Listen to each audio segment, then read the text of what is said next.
patriots who know how to become their own bodyguards and defend themselves and the people they love.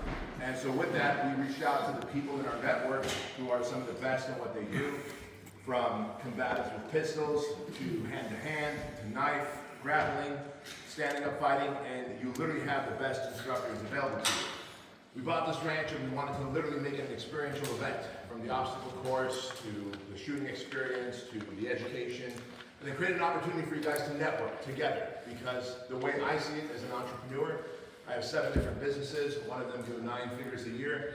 It's an international fitness franchise called Fit Body Boot Camp. We have hundreds of locations throughout the US and Canada, and now we're headed into the great country of Australia.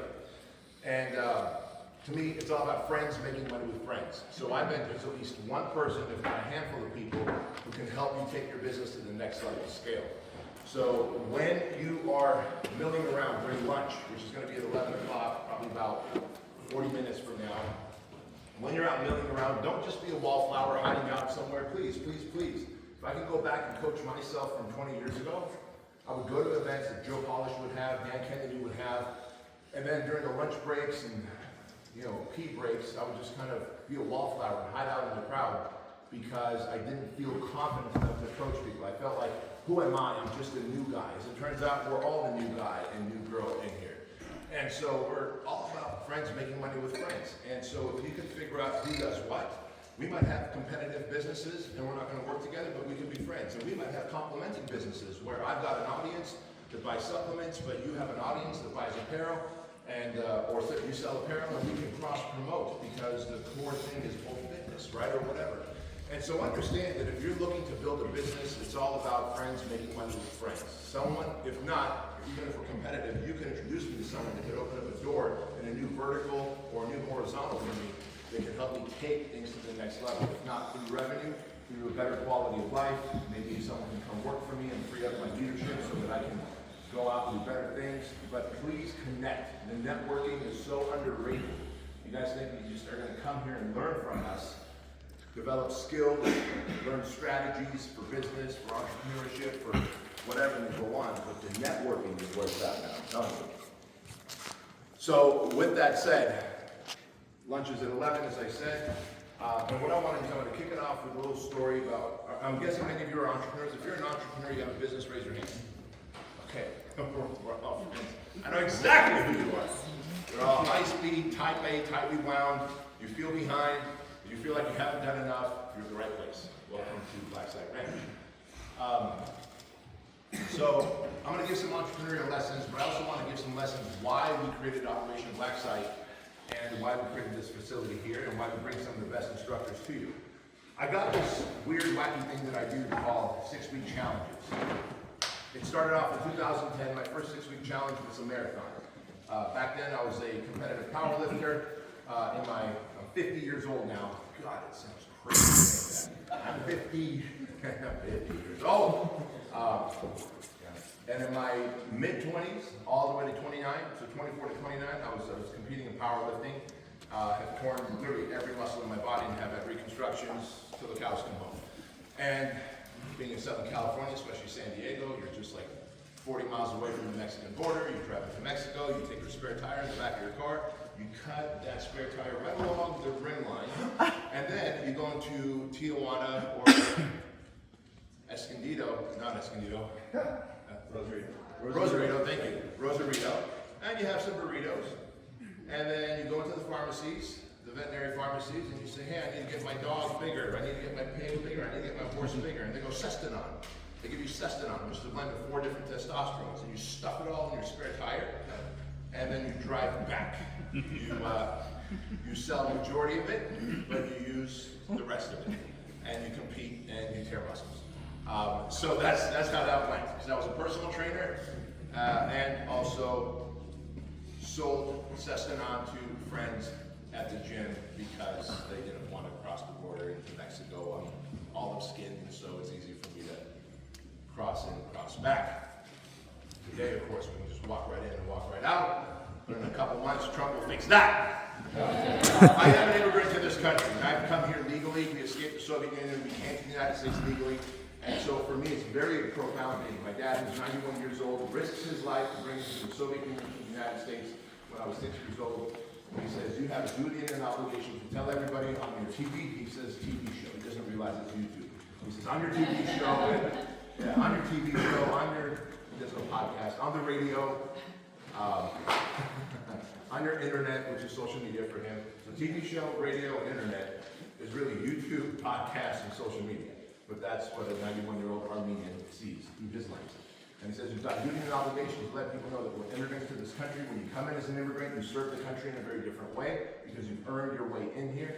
And if you come here illegally, you're going to abuse it. And I believe he is right.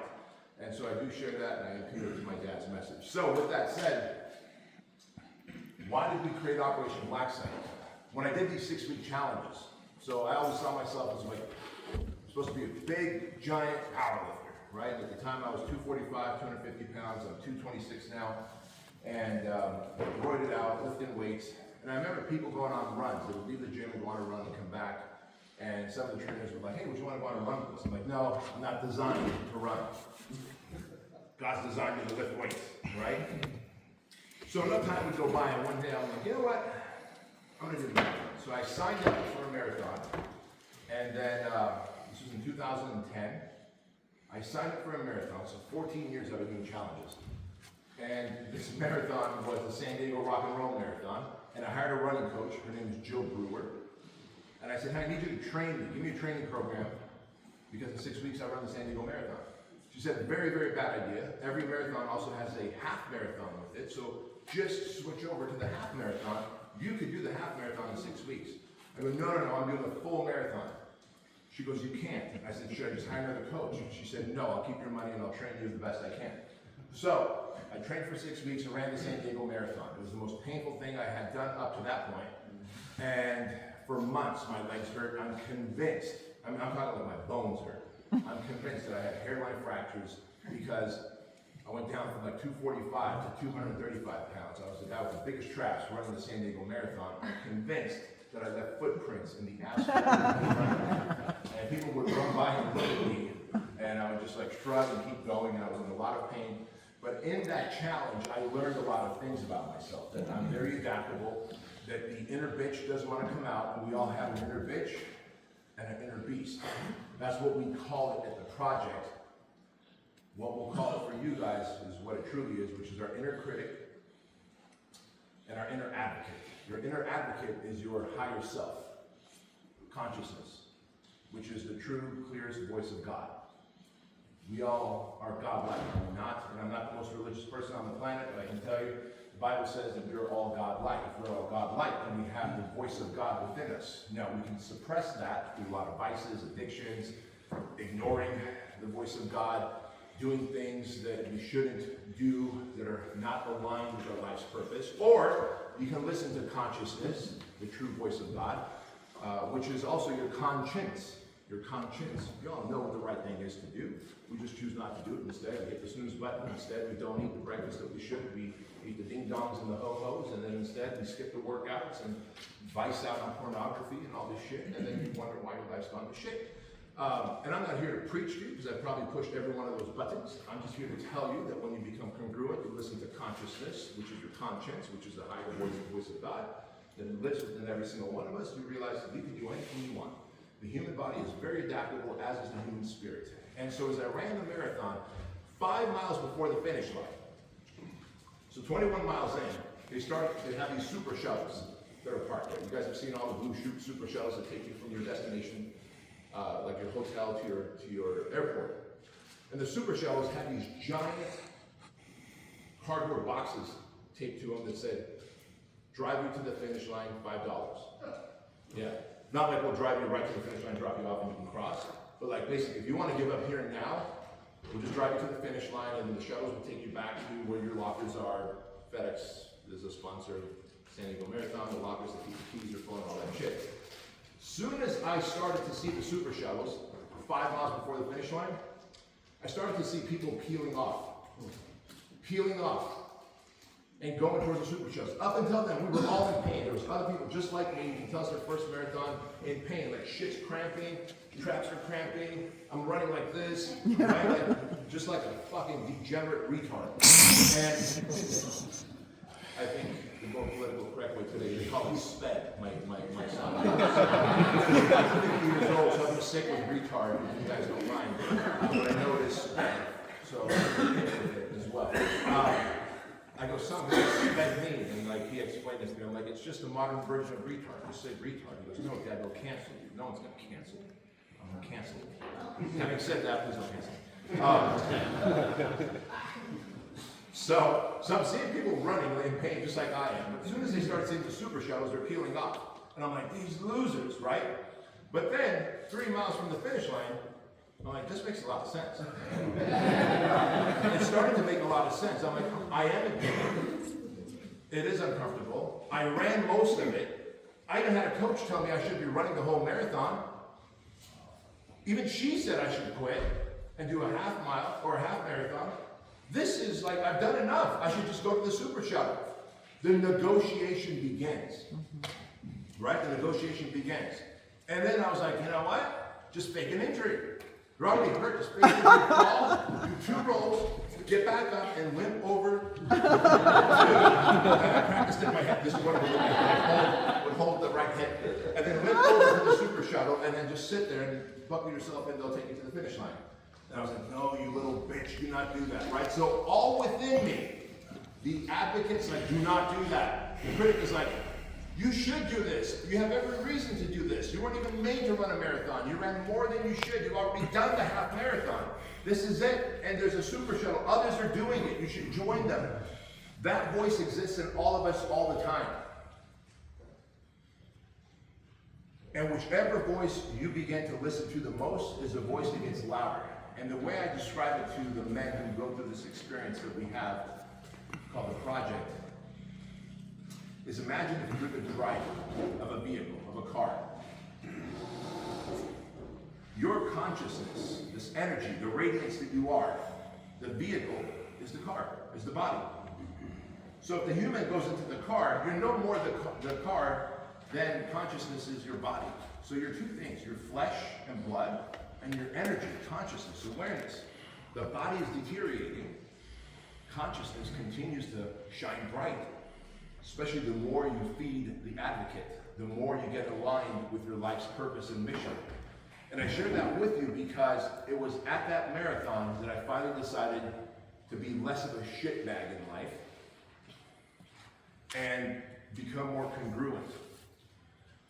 And each time, if you imagine yourself being in the car as you're the driver, for most of us, the critic is sitting in the front seat, passenger seat with us, hissing and whispering to us that we can't, we're unable to, we're not worthy of, what makes you think you can? You don't have the education for this, they're going to laugh at you, you're going to be so embarrassed. And then you hear this mumbling of someone cheering for you from the trunk, but you can't really make out the words. Because turns out your advocate is in the trunk, metaphorically, ball gagged and zip tied. Because it just makes sense.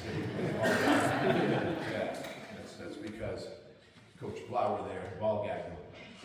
When he sways the fingers, afterwards he ball gags you into fun. I got nowhere to run, so if he attacks me, I gotta curl up in the fetal position and wait until he's done beating me. But I share this with you because the more you empower the advocate, metaphorically, you will begin to take that critic from the passenger seat, ball gag him down and put him in the trunk, and take the advocate and put him in the front seat, and soon you begin to stack wins in life. If you're wondering how confidence is built, confidence is a byproduct of competence. The more things you do, finish, and complete, the more confidence you have. The more confidence you have, the more things you will do, finish, and complete. That is called the confidence competency loop. It's a proven thing. They've proven it. So if you could keep the confidence competency loop going, you literally swap out the critic for the advocate in the front seat. And then someone really smart at the project asked me, well, how long does it take for you to pull the car over and completely kick the critic out, or it's just you and the advocate? And I said, that's not how God built us. The critic must always ride with us. It is what allows us to have choice and freedom and free will, right? Otherwise, we would be God. We're God-like, but we're not God. And therefore, we need darkness to be able to love and respect light. Appreciation. You can only appreciate the advocate in the absence of the, or in the presence of the critic. You just want to swap them out, but know that that's there. And I share this with you because that marathon challenge led to another challenge. And soon I was doing the MMA challenge and jiu-jitsu challenge, rock climbing challenge, guitar lessons, salsa dancing. Yeah, salsa. Yeah, I got some hips, girl. And that led to anything that was awkward for me. Improv. I'm an introvert by nature. Improv. Take 6 weeks of improv where you're with like real comedians and real actors who are like, what? And I'm like, right? By 6 weeks, I was like, wah! It's crazy what you're able to do and break through when you take off the limiters that you put on yourself, or others have told you, oh, you're just chunky, you're just big boned, you're clumsy, you're not good at math, you're not, you can't tell that from right. Of course, you always forget names. And so you grew up thinking, I'm big boned, I'm chunky, I'm not good at math, I'm clumsy, I'm clunky, and I always forget names. What was your name again? Right? And that's the problem. We begin to take what people tell us, or to take what happened to us. Because I'll be very transparent with you. I was molested as a little boy by 2 older boys in Armenia between the ages of 4 and 6, over and over again, over a 2-year period. What my parents don't realize is when they decided to escape the Soviet Union and come to the United States, they freed me from that. They didn't just bring me to a free country. They freed me from that. Think about the stories that I was telling myself, that I'm broken, I'm shameful, I'm not worthy. I walked around life with shame, rage, and confusion until the age of 38. 12 years ago, I had a panic attack so big that I ended up at the doctor's office thinking that I'm having a heart attack. He's like, dude, this is a panic attack. And he said, if you go work with a therapist, talk therapy, he can give you some tools. That talk therapist, Kevin Downing, built such a rapport with me that for the first time ever in my life at the age of 38, I shared with him what happened to me as a kid. And we spent the next 15 months, every Monday, on his couch, working through the shame, rage, and confusion. But up until then, I realized in hindsight, you only know this in hindsight, because I remember telling myself, I'm past what happened. I'm beyond that. I've dealt with that. You haven't. What you've done is you've compartmentalized, and it's somewhere in the operating system, and it shows up in the weirdest places with trust issues, and with self-sabotage, hitting a glass ceiling in love, or financially, or in your health. And for me, it showed up in every fucking capacity. And I share this with you because it wasn't until Kevin, within 4 or 5 weeks, built such a rapport with me, this therapist. He goes, is there anything else you want to talk about? I've given you tools to deal with your stress and anxiety. I said, no, man, I'm ready to go. This is my last session. Give me the credit card bill. I'm going to sign it, off we go. He goes, well, is there anything else? He goes, what about your parents? I'm like, oh, man, I come from communist parents. So my dad was heavy-handed. He'd whack me around, slap me around, but my mom would jump in between us once he was done really beating me, and she would protect me. And he was like, whoa. I go, but what my dad did is nothing compared to what happened to me as a kid. The only reason I gave that out is because that man had built rapport with me. He goes, what happened? And I started breaking down and crying. And that led to 15 months. What I thought was the last of my 4-week therapy session led to 15 months of therapy. And I share this with you because up until then I felt unworthy, broken, shameful, undeserving. And if anyone found out that I had been molested, they would think I'm gross and sick, and maybe I'm some pervert. Imagine walking through life with that playing in your subconscious. How are you going to succeed in any category of life? In your health, in your relationship, in your meaningful work, in your fitness, in your money? You're not.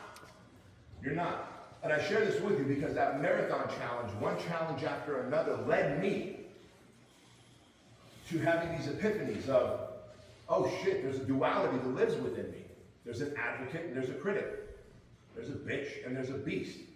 And I could negotiate my way through either one of those. And whichever one I allow to have the greater voice continues to drive my day-to-day actions, habits, belief systems. And as much as I was trying to suppress what had happened to me as a kid, I had to heal through it. And when I did, all of a sudden, boom, my businesses take off. Everything improves. I get leaner. But people are like, man, you just seem more outgoing.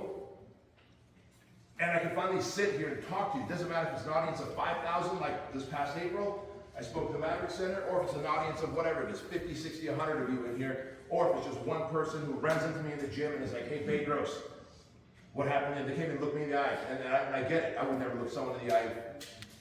Dude, what happened to you is what happened to me, man. And then I just put my hand on their shoulder and I'm like, want to take a walk? Yeah, let's take a walk. And we can stand in the corner of the gym and talk. And I'll hug a grown-ass man. And I'll be like, look, I can't help you. The fact that I talk about it on my podcast might make it okay for you to go seek out a therapist. If you live in California, you can go talk to Kevin Downey, who's my therapist. Since then, I've referred over 105 people to Kevin, but it's not Kevin who's the magician, it's you are. Great therapists can help you heal, can help you overcome. And it doesn't matter if it's sexual abuse, physical abuse, mental abuse, whatever it is, it creates a limiter on the quality of your life. And so I chose to go through all these challenges thinking that I could just go, if I could run a marathon, maybe I could go rock climbing, because I'm afraid of heights. I live in California, but my dad said we shouldn't go in the water because his older brother in Armenia drowned in the lake. So here I am, living in Southern California. I go to the beach, but I would never go in the water. I was like, fuck it, I'm gonna hire a surf coach, I'm gonna learn to surf. 6-week challenge surfing. I just finished a new 6-week challenge playing chess. And now I can play chess. I'm horrible at it, but I can play chess. But I will get better at it. 6-week challenge of learning how to use a pistol. 6-week challenge of learning how to deploy a knife. 6-week challenge of everything, from combatives to language to dancing to improv. And I share this with you because one 6-week challenge at a time, I found new levels of the higher self in me. But thank God that I did the 6-week challenge with Aaron Weatherspoon. At the time, he was the king of the cage welterweight champion. And I was like, all right, you know, I'm big, I'm strong, but I need to learn how to fight better. Because I was a bouncer as a young man. When I was a powerlifter, I was a bouncer at a gay bar. You know, that's actually where I met instructor Steve. The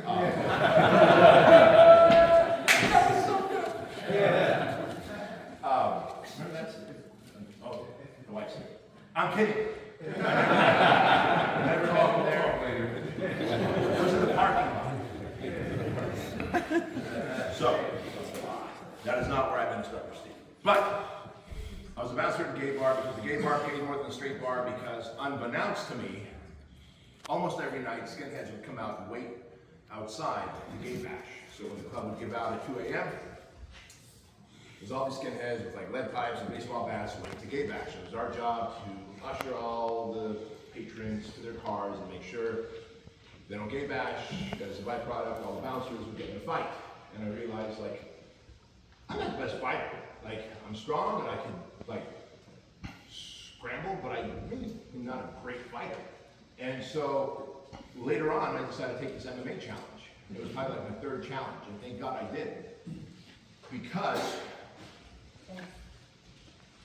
a few months after that 6-week challenge ending with Aaron Weatherspoon, I'm flying back with the family from Hawaii, sitting in the back of first class. And I always sit on the aisle, have a little more leg room, and it's my son and my son next to me. And I'm reading him a book. We're flying from Maui to California, to LAX. And we're about an hour over the Pacific. It's a late night flight. We're catching the red eye, so we can get the most out of that last day in Maui. And I see like some ruckus happening up front in first class. This dude's hitting the seat in front of him, and the guy is turning back and yelling at him to stop, and soon the guy's like, I'm not gonna stop, I'll kill you, what are you gonna do, trying to stop me? And so the guy gets up, and now everyone's created this giant open space, and this guy's freaking out, and I'm watching, and I look at the guy across from me, across and behind, and we make eye contact, like, hey, if something happens, we got this, right? And I'm thinking this is post 9/11, so you always hear on the news someone tries to light their fucking shoe on fire, or something, whatever the Unabomber does. Unabomber? Shoe bomber? Right, shoe bomber. Tried to light a shoe on fire and in a dog pile. So I'm thinking like, all right, now all of us are gonna dog pile. And then in my head I'm like, two things. One, if I'm on the bottom of the dog pile, will I be able to breathe? Number two, all of us, and this is, I know nothing about physics, so please understand, I'm a fucking retard, but all I know is how to make a lot of money in business. I'm like, well, this dog pile in one corner of the plane is a plane tip. You think that's right? I was like, was there enough weight to do that? Right? God put his hand down and touched a wing with tip, right? So in my head, maybe we can all do that. Like, whatever, we gotta get this guy, right? So the flight attendants are coming down the aisle, all serious looking, 3 flight attendants. The older lady has the zip cuffs interlaced like this, kind of like the ones that probably Chris showed you guys. And I stop her, I'm like, ma'am, is everything okay? Is there anything we can do to help? And she goes, well, we have to ask him to put this on. He's a flight risk. I'm like, wait, what do you mean? Sure, by law, we have to ask him to put this on. I'm like, all right. So her and the 2 other flight attendants go and cut in between. So now they've created a human wall between him, crazy man, and the cockpit.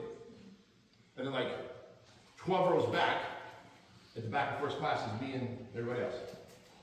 And we're looking. The dude stands up, starts yelling at her. She stands up, and she's like, kind of looks towards me and the guy, and she's like, help! I get up and start running. Now a third thing crosses my mind. 1, the plane's gonna tip. 2, I'm gonna be at the bottom of the dog pile, and I need to figure out how to breathe. Aaron didn't teach me this. 3, I'm the founder and CEO of Fit Body Bootcamp, an international fitness franchise. I wonder if people are gonna put their iPhones up and make a mockery of me, and if this is gonna affect my livelihood. Literally, as I'm running down the aisle. And I can see the guy behind me get up as well.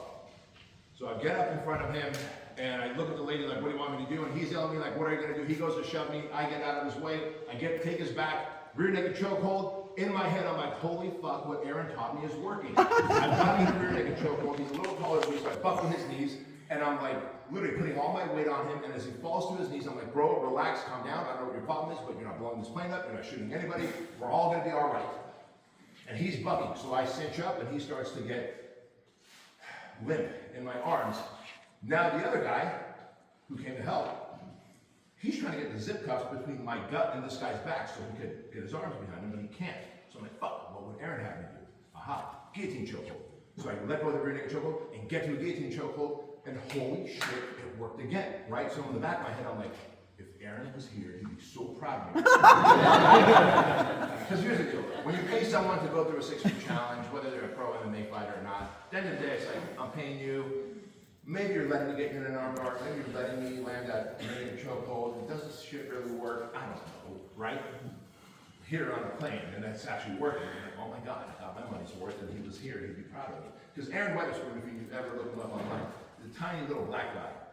And you know, when I first met him in the parking lot, he's like, okay, brother, so we're gonna take you in here, we're gonna do this. Very soft spoken.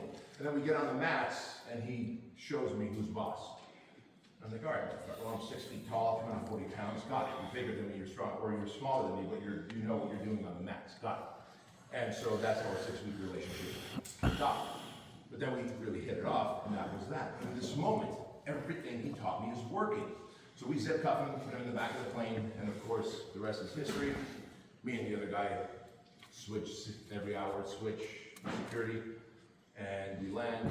LAX and LAPD take him away, and that was that. But never in my wildest dream would I have thought that what I just wanted to learn as a fun 6-week challenge I'd be using on an airplane. Interestingly enough, it was just me and the other guy who dogpiled. There was no other people dogpiling, not tip. However, since then, I no longer wear flip-flops on an airplane. Because as an Armenian, God has given me 2 really amazing gifts. A lot of body hair and overactive sweat glands. And so when I get nervous, I sweat profusely. And he was taller than me, and I was sliding out of my flip-flops. And I was like, if I could only have laced shoes on right now, I could get him down easier. I should have been smart enough to kick the flip-flops off, but it was my first time using jujitsus. And so that was that. But I share that with you because as an entrepreneur, I got to learn actual skills that you guys are learning when you're on an airplane, post 9/11, and it worked. And it was all like very, like, I know what I'm supposed to do. There was panic, my butthole was absolutely puckered, but I knew what I was supposed to do, and we did it. Interestingly enough, as we were leaving the plane, the cops were there, and after they took him out, and then everyone was allowed to leave, and the captain and the co-captain wanted to thank us, and so the guy who helped me went out first, and I'm behind him, and the flight attendant goes, here's hero number 1, and then points to me and goes, here's hero number 2. And so I've forever become hero number 2. If there was a movie of this, it would just, in the captions, it would say hero number 2, that would be me. So there you go. But I share this with you guys because you can scale your business. You can network here. You can meet someone who can take you to the next level. But I think one of the greatest gifts you can get from Operation Blacksite, while it's really cool to do all this stuff and to learn from some of the best, like, you know, SEAL team guys, and someone like BJ Baldwin, who's been in an actual live shootout, and he lived, and the other guy didn't, right? Dudes that have taught people how to escape from enemy combatants. Real MMA fighters who have taken people on the ground and controlled their bodies in ways that I'm still trying to learn. You know, you've got Lauer and Steve, and the experience that they have and that they share. Like, this is stuff that you will sadly may have to use in real life. Like, more and more as life goes on, we see what's happening. Did anyone talk about our friend from Self-Made, Miguel? Not yet. You guys know Self-Made Personal Training, the gyms? Some of you might know it. Miguel, the founder and CEO of that company, a couple months ago. He's out with his lady in LA. Some dudes roll up on him, and they go to rob him. And I don't know the turn of events, but he's in his car and he gets shot in the face. Another one of our friends who owns Elevator Studios, and I don't know if they've shown the video here or not, but literally he finishes jogging, he goes and gets a hot coffee or a hot tea, he's coming home at night, and he's got his earbuds in, but he's got his pistol with him. As he gets to his house to open the door, you can see from the camera, he's opening his door, he hears something behind him, he turns around, 2 dudes with a gun. He draws his pistol and drops the coffee, starts shooting at them, and is able to defend himself and his wife and newborn child. Because he was here at one of these, and that one time helped him have situational dominance. He didn't have situational awareness, and Tim Kennedy, who was teaching that particular class, got his ass about it, because why do you have earbuds in the middle of the night? Like, be aware, right? Be aware. One of the best ways to not get in a fight, to not get got, is to be aware of what's going on, instead of keeping your face in your phone. But what we're teaching here, what you're learning from the best in class here is literally things that can save your life. And assuming that guy on the plane had any kind of, which we checked him, he didn't have any guns, any explosives, anything on him. I think he was just batshit crazy. But let's assume he had something, we would have prevented a massive catastrophe on that plane. And it wasn't like I was like, man, I'm going to downtown LA, I better go strapped. I was coming back from fucking Hawaii. Like, the most peaceful, unassuming time, right? And finally, I just want to end by telling you guys this, and I'll take a couple questions if you guys want, but how have I scaled my companies? I'm just going to share the 3 things that I've done the most to scale my companies in whatever business you have, product, service, it doesn't matter. Number 1, solve a problem that is so complicated that others don't want to solve for themselves. That could be a product or a service, but solve a problem that is so complicated that others don't want to solve themselves. If it's a problem that is kind of complicated, or you're just trying to solve a regular problem, there's too much competition. Think about fitness coach for everyone. That's too much competition. Fitness coach for busy executives, less competition, right? And they have more money. So find a problem that is super complicated that no one else wants to solve. You should be the one solving for them, either your product or your solution. So I'm always figuring that out. I'll give you guys a great example. Those Truly wellness shots, those little orange packets, if you guys haven't had them yet, I see some right here. They're the ultimate immune system, hydration, and anti-inflammation supplement. That's my company, Truly. When I launched Truly in 2019, I did not have the wellness shots. It was like every other supplement company. Protein, greens, hydration, fish oils. When the pandemic hit, what was everyone talking about? Immune system. If you have a compromised immune system, you're more likely to get COVID and die from COVID. You gotta build your immune system. And of course, what did the government do in all their fucking brilliance? Like, we're gonna shut down the beaches, we're gonna shut down the parks, we're gonna shut down the gyms, we're not gonna let people be social, we're not gonna let them do the things that's gonna help boost their immune system. Agenda? Maybe, possibly, but I'm not here to talk about my tinfoil agenda ideas. I'm just here to tell you about, I saw that they were talking about the immune system. And I was like, hey guys, what's out there helps with the immune system? And one of my employees was like, the emergency packets. They have 1,000 milligrams of vitamin C and sugar in it. I'm like, well, as someone that understands nutrition, I know that sugar dulls out the receptor sites that absorb vitamin C. So all that vitamin C is not going to get absorbed because the sugar is going to take precedence over the vitamin C for the receptor sites. And what about echinacea? What about ginger? What about turmeric? What about zinc? What about vitamin D3? How come this shit's not in there? Well, it's not in there, B, because obviously it would price the product too high and they wouldn't be able to make the profit margins they want to make to keep their shareholders happy. Oh, really? Okay, so then there's a complex problem that exists during the pandemic that we can solve, right? Make me the best, most awesome wellness shot ever, dehydrated in a packet where people can add to their water and take with them anywhere. That became our flagship product. A thing that I had no idea and never thought about making has become our flagship product. We've got now over 5,000 people on subscription in just a 2-year period since we started this subscription model, simply because, and it's got a 14-month stick rate, by the way. 14-month stick rate. And so that solved a complex problem that people weren't willing to solve, that I was willing to solve and market for them. Number 2, subscription has changed my life. I started subscription with software. One of the first companies I created was a small software company in the fitness space. Then I went to Fit Body Bootcamp, royalties. One would argue that franchise royalties are a subscription, right? All of our franchisees are on a 7-year franchise agreement. Whatever they make each month, we get 8% of that as royalties, and that's subscription. So when we created a supplement company, I reached out to a few of my homies, and I was like, hey, man, you got this big supplement company. Do you have subscriptions? Like, bro, you can't. I know, like, you have software, you have franchise, so you think subscription, but you can't put supplements on subscription. I'm like, are you sure? They're like, yeah. I'm like, all right, see it. Call the 2 other dudes. Same thing. You can't put supplements on subscription. We tried. I'm like, okay, I'll figure it out.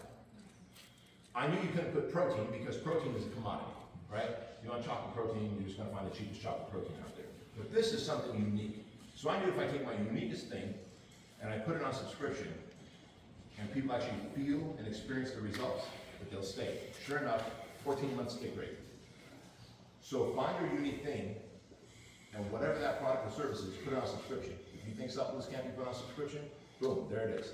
And guess what we do from HQ? As soon as you use my code Bedros to get 50% off, because that's the ad we run on my podcast, and that's the ad we run all over the social medias. Try the Truly Wellness Shot. Here's our irresistible offer, and you can literally model this. Try the Truly Wellness Shot for 30 days. Use my code Bedros to get 50% off. And I'll ship it to you for free. And we'll donate $1 to Shriners Children's Hospital, which is an organization that I've been donating to for the last 12 years. Millions of dollars have gone towards giving children surgeries whose families can afford those surgeries. And it'll come with a 30-day unconditional money-back guarantee. If you don't like it, let us know. We'll give your money back and still give that $1 to Shriners Children's Hospital. And if you do like it, simply do nothing, and every month a new 30-pack will show up for 20% off, and still free shipping, and still $1 will go to Shriners every single month. That's the irresistible offer we make. But guess what happens when you make your first order using that code? First month, your shipment comes out to you. Month number 2, before your shipment of the wellness shop goes out to you, Chris calls from HQ, and Chris goes, hey, you use Bedros code because you listen to his podcast or watch his YouTube show, right? Yeah. So Bedros wanted me to offer you the opportunity to try our greens for free for 30 days. We can just add it to your wellness shot order.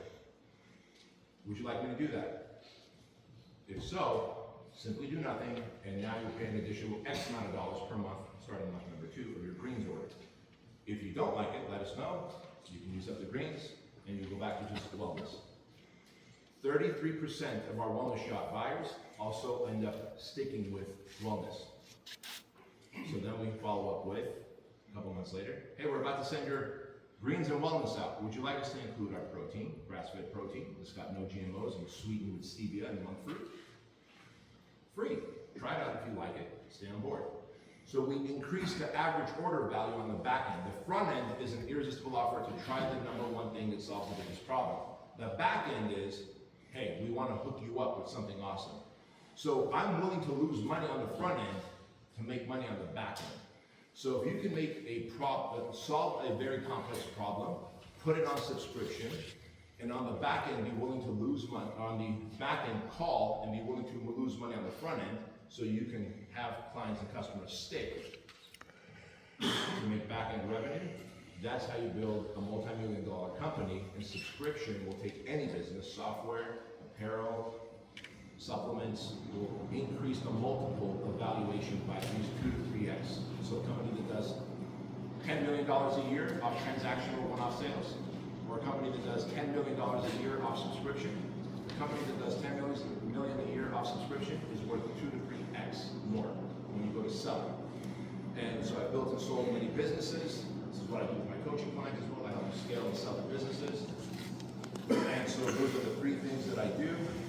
You do it as well. Focus on the back end, focus on the subscription, and focus on solving a very complex problem. You will scale a company very big, very quickly.